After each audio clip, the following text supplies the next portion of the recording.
Iran Israel যুক্তরাষ্ট্রের হামলার বিরুদ্ধে নিউজিল্যান্ডের শক্ত অবস্থান। হরমুজ প্রণালী ইস্যুতে তেহরানের পাশে দাঁড়ালো জাপান, ফ্রান্স ও রাশিয়া সহ প্রভাবশালীরা। বেকায়দায় ডোনাল্ড ট্রাম্প। রাতের মধ্যে ইরানি সভ্যতা গুড়িয়ে দেওয়ার হুঁশিয়ারি যুক্তরাষ্ট্রের। পাল্টা জবাব দিল আইআরজিসি। পারমাণবিক হামলার শঙ্কায় মধ্যপ্রাচ্য জুড়ে আতঙ্ক। ইরানকে গোপনে মার্কিন ঘাঁটির খোঁজ দিচ্ছে রাশিয়া। রুশ স্যাটেলাইট ছবি ব্যবহার করে হামলা চালাচ্ছে তেহরান। ইউক্রেনীয় গোয়েন্দা সংস্থার পর্যবেক্ষণ। আইআরজিসির শীর্ষ কর্মকর্তাকে হত্যার জেরে মুখ খুললেন মোস্তফা খামেনি। গুপ্ত হত্যার মাধ্যমে ইরানের বাহিনীকে কোনোভাবেই দমানো যাবে না, যুদ্ধ চালিয়ে যাওয়ার ঘোষণা।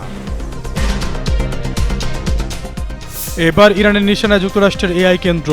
আবুধাবির স্টার গেটে যে কোনো সময় হামলা চালাতে পারে ইসলামিক বিপ্লবী গার্ড। তাসনিম নিউজের প্রতিবেদন।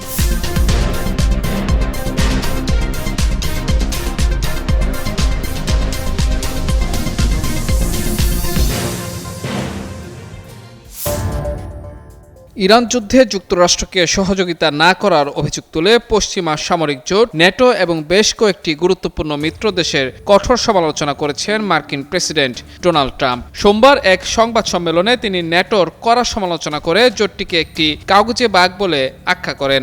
একই সঙ্গে তিনি নির্দিষ্টভাবে অস্ট্রেলিয়া, জাপান এবং দক্ষিণ কোরিয়ার নাম উল্লেখ করে বলেন, এই যুদ্ধে তারা যুক্তরাষ্ট্রকে কোনো সাহায্য করেনি।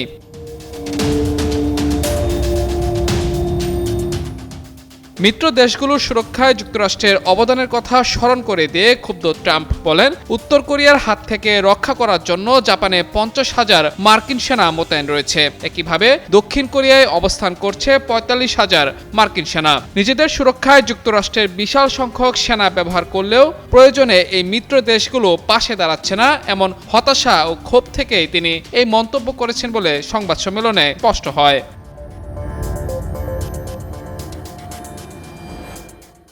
এ সময় ট্রাম্প বলেন, আমাদের সামরিক বাহিনীর সক্ষমতার কারণে আমাদের কাছে এমন একটি পরিকল্পনা রয়েছে যার মাধ্যমে সময়সীমা শেষ হলে ইরানের প্রতিটি সেতু ধ্বংস করে দেয়া হবে। ইরানের প্রতিটি বিদ্যুৎ কেন্দ্র অকেজো হয়ে যাবে, জ্বলবে, বিস্ফোরিত হবে এবং আর কখনোই ব্যবহার করা যাবে না। আমি বলতে চাইছি, রাতের মধ্যেই সম্পূর্ণ ধ্বংসযজ্ঞ চালানো হবে। তিনি আরো বলেন, আমরা চাইলে মাত্র 4 ঘন্টার মধ্যে এটি ঘটবে, তবে আমরা চাই না এমন কিছু হোক।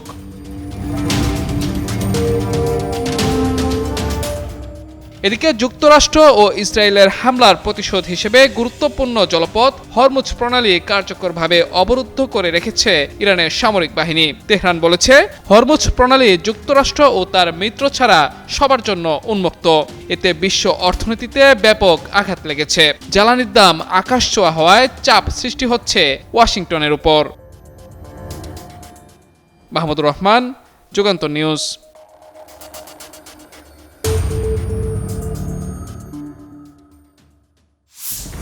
ইরানের সঙ্গে যুক্তরাষ্ট্র ও ইসরায়েলের চলমান উত্তেজনা চরম সংঘাতময় পরিস্থিতিতে মোড় নিয়েছে। হরমুজ প্রণালী খুলে দেওয়ার জন্য নিজের বেঁধে দেয়া সময়সীমা ঘনিয়ে আসার মুখে ইরানকে ভয়াবহ হুমকি দিয়েছেন মার্কিন প্রেসিডেন্ট ডোনাল্ড ট্রাম্প। নিজের সামাজিক যোগাযোগ মাধ্যম ট্রুথ সোশ্যালে দেয়া এক পোস্টে ট্রাম্প সতর্ক করে বলেন, মঙ্গলবার রাতে একটি পুরো সভ্যতা চিরতরে বিলুপ্ত হয়ে যেতে পারে, যা হয়তো আর কখনোই ফিরে আসবে না। ট্রাম্প তার পোস্টে বিশ্বের দীর্ঘ ও জটিল ইতিহাসে আজকের রাতটিকে অন্যতম গুরুত্বপূর্ণ মুহূর্ত হিসেবে অভিহিত করেছেন। তিনি বলেন, গত 47 বছরের চাঁদাবাজি, দুর্নীতি এবং মৃত্যুর রাজনীতির অবসান ঘটতে চলেছে আজ রাতে। পোস্টের শেষে তিনি ইরানের সাধারণ মানুষের মঙ্গল কামনা করে god bless the great people of Iran লিখে তার বার্তাটি শেষ করেন। ট্রাম্প তার বার্তায় উল্লেখ করেন, ব্যক্তিগতভাবে এমন ধ্বংসাত্মক কিছু ঘটুক তা তিনি চান না, তবে বর্তমান পরিস্থিতিতে এটি ঘটার সম্ভাবনাই বেশি। তবে এই চরম উত্তেজনার মধ্যেও তিনি এক নাটকীয় পরিবর্তনের ইঙ্গিত দিয়েছেন। ট্রাম্পের দাবি, ইরানে এখন একটি সম্পূর্ণ এবং আমূল শাসন পরিবর্তন ঘটেছে, যেখানে আগের তুলনায় ভিন্ন এবং তুলনামূলক কম কট্টরপন্থী মানসিকতার নেতারা প্রাধান্য পাচ্ছেন। এই পরিবর্তনের ফলে চমৎকার কিছু ঘটার সম্ভাবনাও উড়িয়ে দেননি তিনি। এদিকে ট্রাম্পের এমন হুমকির পর পুরো বিশ্ব এখন এক চরম অনিশ্চয়তা আর উৎকণ্ঠা নিয়ে অপেক্ষা করছে। তাহলে কি সত্যিই সময়সীমা পার হলে ইরানে পরমাণু হামলা চালানোর নির্দেশ দিবেন মার্কিন প্রেসিডেন্ট, নাকি বিগত সময়ের মতো এটিও তার ফাঁপা বলি? কিন্তু যদি সত্যিই ইরানে পরমাণু হামলা চালায় যুক্তরাষ্ট্র, তাহলে তৃতীয় বিশ্বযুদ্ধ শুরু হয়ে যেতে পারে বলে আশঙ্কা করেছেন বিশ্লেষকরা। মাহমুদুর রহমান, যুগান্তর নিউজ। ইউক্রেনীয় গোয়েন্দা সংস্থার একটি সাম্প্রতিক পর্যবেক্ষণ অনুযায়ী মধ্যপ্রাচ্যে অবস্থিত মার্কিন ঘাঁটি ও বিভিন্ন কৌশলগত স্থাপনার উপর রুশ স্যাটেলাইট ব্যবহার করে ইরান হামলা চালাচ্ছে। গত ২৮ ফেব্রুয়ারি ইসরায়েল ও যুক্তরাষ্ট্র ইরানে অভিযান শুরু করার পর থেকে এই গোপন সহযোগিতা আরও নিবিড় হয়েছে।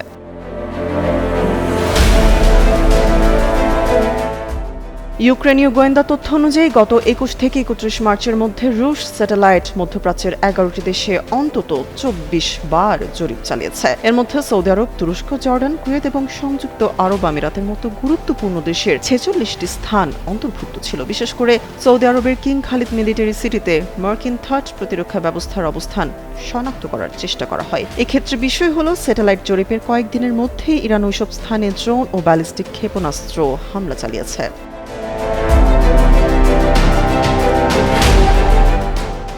গত ২৭ মার্চ সৌদি আরবের প্রিন্স সুলতান বিমান ঘাঁটিতে ইরানের হামলায় একটি অত্যাধুনিক মার্কিন E-3 সেন্ট্রি অ্যাভাক্স বিমান ক্ষতিগ্রস্ত হয়। হামলার আগে ও পরে রুশ স্যাটেলাইট ওই এলাকার ছবি তুলে ক্ষয়ক্ষতি মূল্যায়ন করেছে বলে জানা গেছে। দুই দেশের এই সহযোগিতা মূলত গত বছরের জানুয়ারিতে স্বাক্ষরিত কৌশলগত অংশীদারিত্ব চুক্তির অংশ, যা গোয়েন্দা তথ্য আদান প্রদানকে বৈধতা দিয়েছে।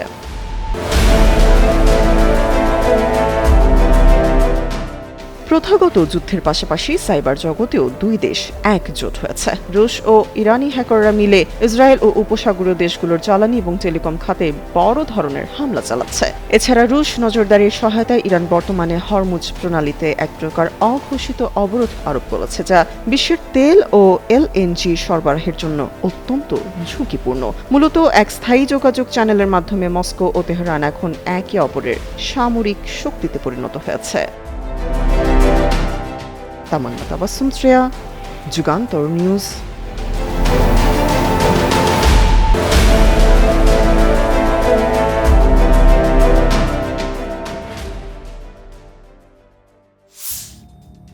ইরানের বিপ্লবী রক্ষা বাহিনীর শীর্ষ গোয়েন্দা মেজর জেনারেল মজিদ খাদেমিকে হত্যার পর মুখ খুলেছেন দেশটির সর্বোচ্চ নেতা মুজতবা খামেনি। তিনি জানান, কমান্ডারকে গুপ্ত হত্যার মাধ্যমে ইরানের বাহিনীকে কোনোভাবেই দমানো যাবে না।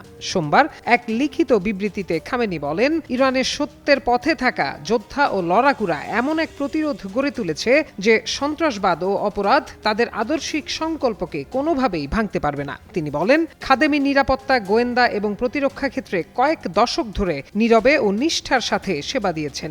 ফেব্রুয়ারির শেষে সংঘাত শুরু হওয়ার পর থেকে ইসরায়েল ইরানের কয়েক ডজন শীর্ষ রাজনৈতিক ও সামরিক কর্মকর্তাকে লক্ষ্যবস্তু করেছে। ইসরায়েলের প্রতিরক্ষামন্ত্রী ইসরায়েল কাটজ খাদেমির হত্যাকাণ্ডের বিষয়টি এরই মধ্যে নিশ্চিত করেছেন। কাটজ বলেন, ইসরায়েলি বেসামরিক নাগরিকদের মৃত্যুর জন্য তিনি সরাসরি দায়ী এবং বিপ্লবী রক্ষা বাহিনী ৩ জন শীর্ষ নেতার মধ্যে একজন ছিলেন এই খাদেমি। সংযুক্ত আরব আমিরাতের আবুধাবিতে যুক্তরাষ্ট্রের একটি কৃত্রিম বুদ্ধিমত্তা AI কেন্দ্র নিশানা করে হামলার হুমকি দিয়েছে ইরান। ইরানের আধা সরকারি তাসনিম নিউজ এজেন্সির খবরে এ তথ্য জানানো হয়। খবরে বলা হয়, ওপেন AI, ওরাকল ও এনভিডিয়ার সহযোগিতায় আবুধাবিতে নির্মাণাধীন যুক্তরাষ্ট্রের স্টারগেট AI কেন্দ্রটি ইরানি ক্ষেপণাস্ত্রের নিশানার আওতায় রয়েছে। তাসনিম নিউজ এজেন্সি আরও জানায়, ইরান এই কেন্দ্রটিকে একটি কৌশলগত লক্ষ্যবস্তু হিসেবে চিহ্নিত করেছে। এক্ষেত্রে আন্তর্জাতিক আইনের অধীনে পাল্টা জবাব দেওয়ার অধিকার ইরান রাখে।